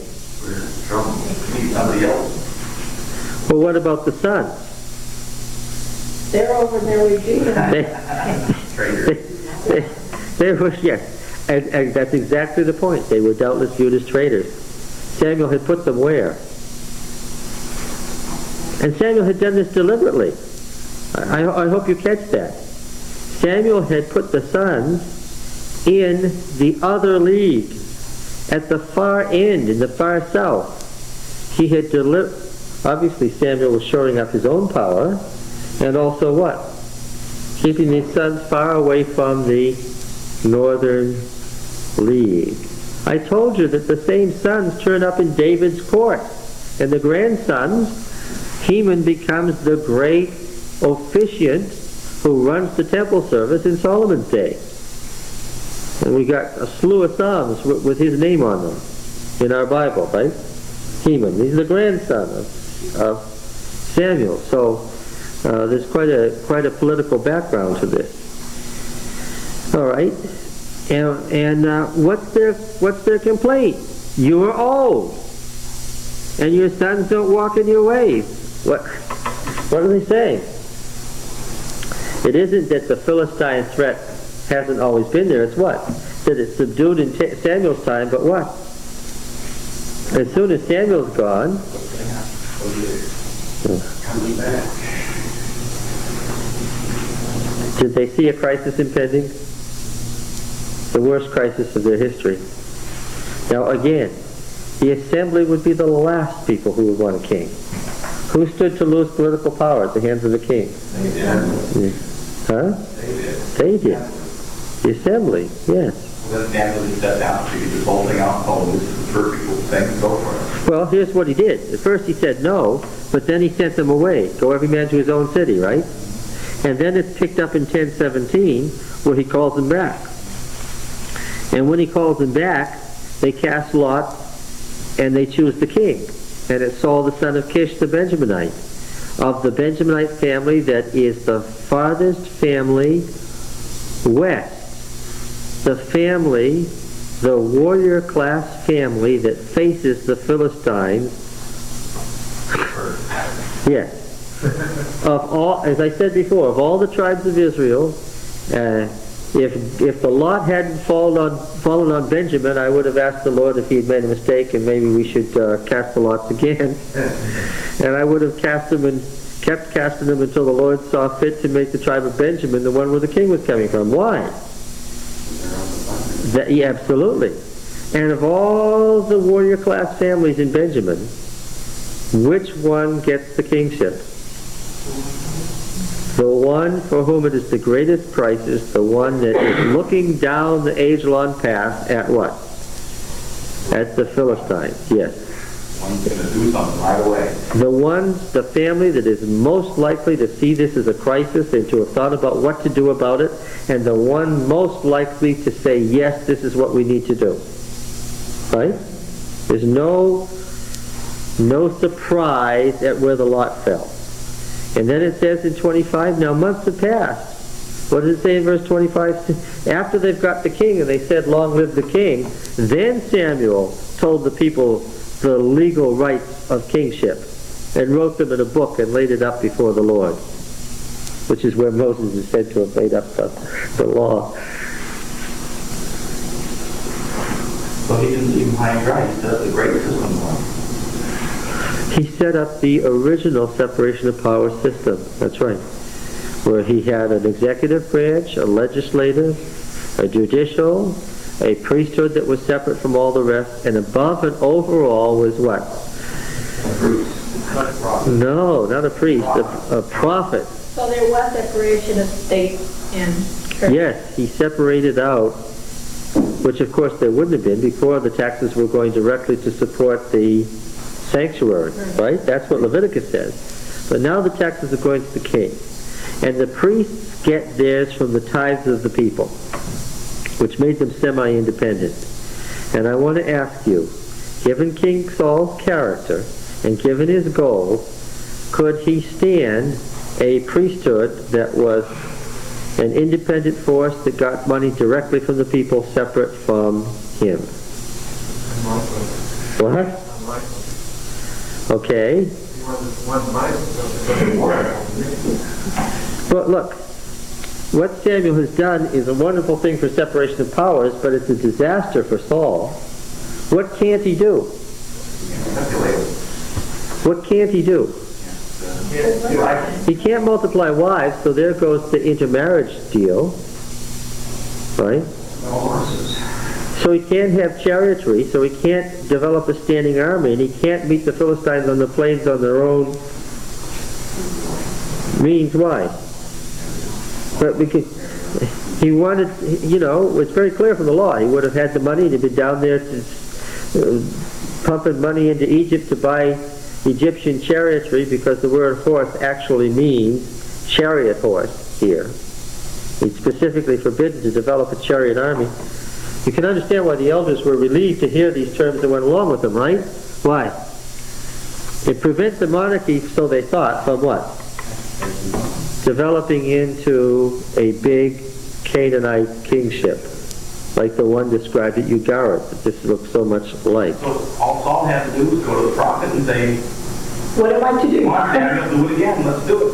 Exactly the theological point. Another of the prophets. If Saul was of a mind to go get the prophet and say, let's have a holy war, from the viewpoint of the prophetic writers whose works are now collected in Samuel, that would have been just the thing. But we've already talked about what Saul's plans were. And what were they? They were normally what?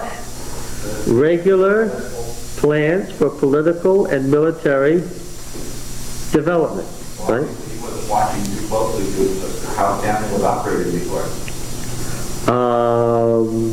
We're going to see a story that originates from the prophetic circles that suggests that Saul, when he was a young man, didn't even know what?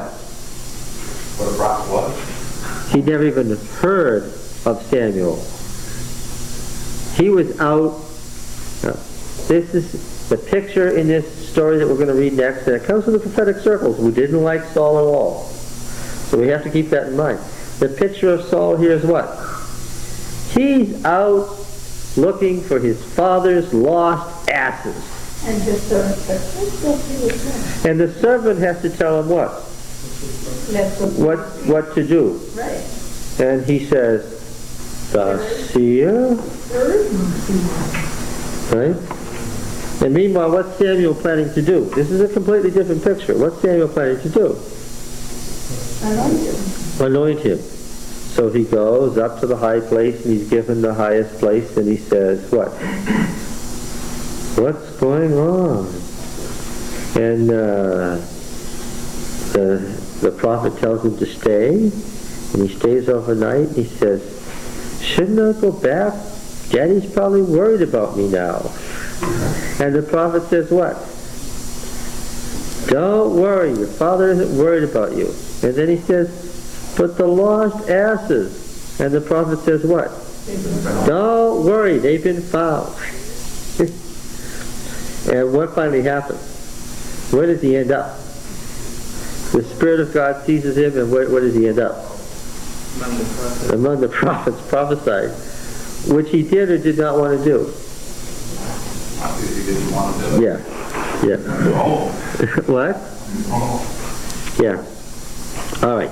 Now, Samuel told the people the rights and duties of kingship, the legal rights of kingship, and wrote them in a book and laid it up before Yahweh. Samuel sent the people away to his home. Saul also went to his home at Gibeah, and with him went men of valor whose hearts God had touched. But some of the sons of Belial said, "How can this man save us?" And they despised him and brought him no present, but he held his peace. Then the serpent, the Ammonite. Now we can presume that the king's name wasn't the serpent. Nahash means the serpent? It also means brass or bronze. Tell me where you've heard of this before. Moses had a bronze serpent. Yes. Of course, bronze was mined and smelted in Midian. And they made things of bronze. We even have survived to this day some bronze serpents from Midian from the time of Moses. Beautifully polished up. They're impressive looking things. Anyway, this serpent, the Ammonite, went up and besieged Jabesh of Gilead. Now this is great. This is the pattern that we've seen before. First, we saw this with each of the judges where it was described. First the person is nominated, right? Then he's voted on, right? Remember Jephthah? Then he takes his vow. But now what does he have to do? Well, how will that happen?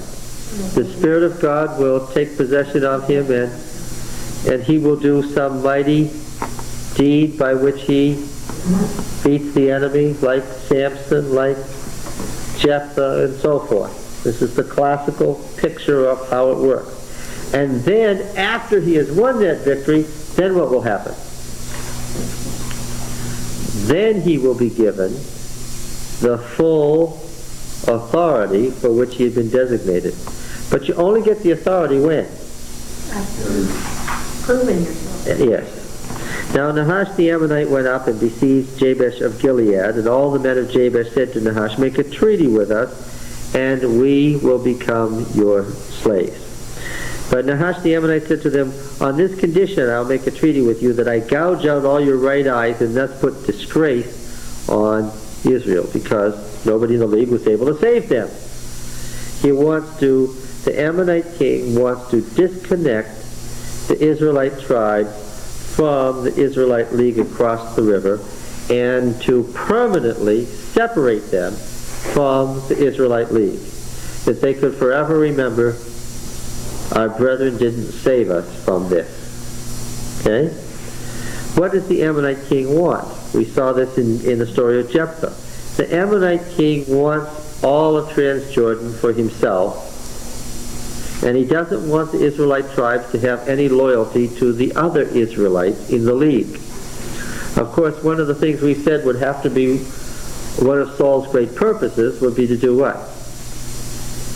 Get the Transjordanians united to the league proper. The elders of Jabesh said, "Give us 7 days respite, that we may send messengers through all the territory of Israel. Then, if there's no one to save us," remember the Savior Judges book?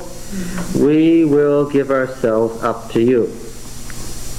When the messengers came to Gibeah of Saul, they reported the matter in the ears of the people, and all the people wept aloud. Remember, this word people means force, right? The forces of King Saul.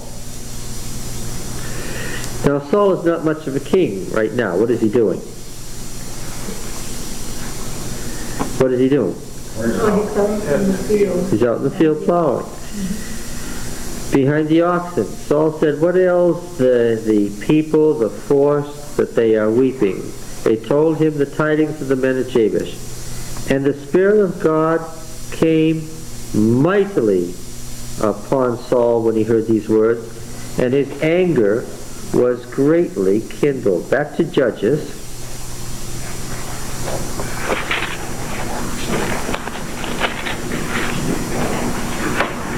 All right. The story of Samson, which was the one that immediately preceded Saul, we saw from 1 Samuel 1 that in the original book, the story of Samson immediately preceded the story of Saul. Have you got that? Do you remember? It was Samson who was to begin to deliver them from the Philistines, and Saul was to complete the job. Tell me you remember this. All right. Now, his father and mother, 14:4, did not know that it was from Yahweh, for he was seeking an occasion against the Philistines. At that time the Philistines had dominion over Israel. Samson went down to Timnah, and he came to the vineyards of Timnah. Behold, a young lion roared against him, and the Spirit of the Lord came mightily upon him. And he tore the lion asunder as one tears a kid. He had nothing in his hand, and he didn't tell his father or mother, what he had done. What pattern do you notice? The Lord comes upon him and does something wonderful, and he does some mighty act. All right. How does he, verse 19 of the same chapter. Verse 19, and the Spirit of Yahweh came mightily upon him, and he went down to Ashkelon and killed 30 men of that town, and took their gear and equipment for battle, and gave it to those who had told the riddle. Right? Every time the Spirit of the Lord comes, he kills something. Yes. 15 and verse 14. When he came to Lachish, the Philistines came shouting to meet him. And the Spirit of Yahweh came mightily on him, and the ropes which were on his arms became as flax, and his caught fire, and his bonds melted off his hands. He found a fresh jawbone, and he slew a whole contingent of men, and said, with the jawbone of an ass, heaps upon heaps, with the jawbone of an ass I have slain a whole contingent of men. That contingent is, what? 10 men.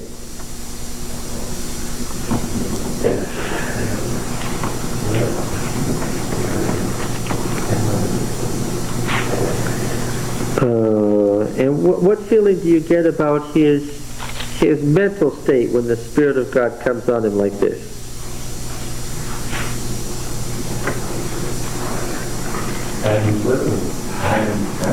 Huh? Yes. It's not a normal mental state, is it?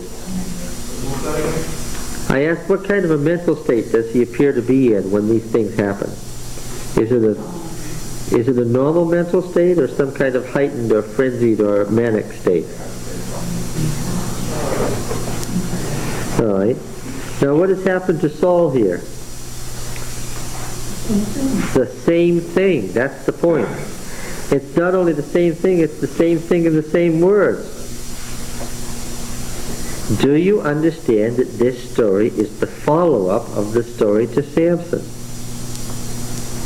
Is that clear to everybody? What did Samson do on these occasions? Well, he would see something and do some frenzied act. He took a yoke of oxen and cut them in pieces and sent them throughout all the territory of Israel by the hand of messengers. Saul in frenzy does what? Cut up a yoke, a pair of oxes. Now tell me about that. Yeah. Yeah. What? The ox is pretty tough, and there goes a tractor, right? Is this a little act or a big act? Yes. Big money, big animals, big frenzy. Almost scary. What would people have recognized in it? Right. The Spirit of the Lord has come mightily on him, yes. And he sent this through all the territory of Israel by the hand of messengers, saying, does this remind you of the concubine? Whoever does not come out after Saul and Samuel, so shall it be done to his oxen.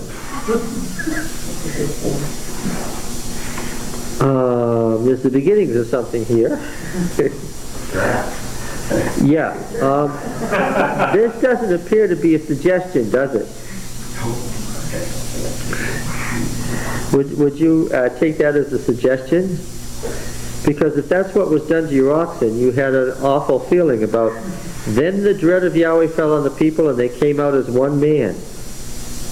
When he mustered them at Bezek, the men of Israel were 300 contingents. How's he doing? Pretty good. That's as good as Gideon did. Now get this, the next part is very significant. And the men of Judah were 30 contingents. Why is that significant? Huh? Well, they counted them separately. It's certainly a different league. But that they've been responsible. Get this and mark it well. This certainly isn't all the contingents of Judah, is it? No. Judah was as big as Israel. There could have been 300 contingents from Judah and there are 30. I note that Saul has not succeeded in his plan to get Judah behind him. I also note that this is the very first time that what? That Judah has fought with Israel. Get it? So while he is by no means at his desired goal, nevertheless what? He has, with 30 contingents, I would say that at his first attempt, King Saul has made what? Great inroads. And I'm going to ask again, where would these contingents have come from in Judah? From Samuel's two sons. What? From northern Judah. That is to say, we can hardly leave it hanging out there, what? From those under David's family. I said, if you understand what Saul is doing, you'll understand what happened next. Say, if a king is working for Israel, if it seems to be working in Israel, what thought might come? What thought might come? Why don't we join with Israel? Or another thought might come. Why don't we get ourselves a king, a Judean king? Anyway, we're on our way to Jabesh. Thus say to the men of Jabesh, tomorrow, by the time the sun is hot, you'll have deliverance. The big thing that the book of deliverers promised at the beginning was deliverer judges that would deliver Israel. And the messengers came, told them that, and on the morrow Saul put the people in 3 companies. They came into the midst of the camp in the morning watch. When is the morning watch? When is the morning watch? Well, yes. It's the pre-dawn hours. When does Saul attack? He attacks in the pre-dawn hours when the Ammonites, suspecting nothing, what? Yes. And they cut down the Ammonites until the heat of the day. And those who survived were scattered so that no 2 of them was left together. Was this a shock to the Ammonite kingdom? The people said to Samuel, who is it that said, shall Saul reign over us? Bring them in that we may put them to death. Saul's initial foray is what? Extremely successful. Now, this is a wake-up call to the tyrants of the Philistines. Isn't it? Why?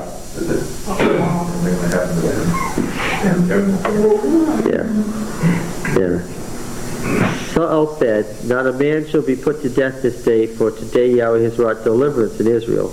Then Samuel said to the people, come, let us go to Gilgal, and there renew the kingdom, the kingship. So all the people went to Gilgal, and there they made Saul king. I told you that the pattern was what? He was king designate by lot, but not king in the true sense, so what? Yeah, so the charismatic to the coming of the Spirit of God on him had been proven. The Spirit of God comes on him, and it's demonstrated by victory, then what? Then he will be made king at Gilgal, the circle where the assembly met. That's what the circle means. Who sat around the circle? And did so for obvious reasons. Why couldn't you have it a square or an oblong? What? That's right. The tribal elders all wanted it to be clear that what? They were equal. Yes. Oh, that's why the Quakers do that. And there they made Saul king before Yahweh in Gilgal at the circle. So who was sitting around the circle when Saul was anointed king by Samuel in the center? All the elders. They sacrificed peace offerings, which of course you remember is the offerings that you sacrifice when you are rejoicing in well-being. The offerings of well-being. And there Saul and all the men of Israel rejoiced greatly. So far, so good. You did it right, everything going good. Everything is going well. We're in for a shocker in the next chapter.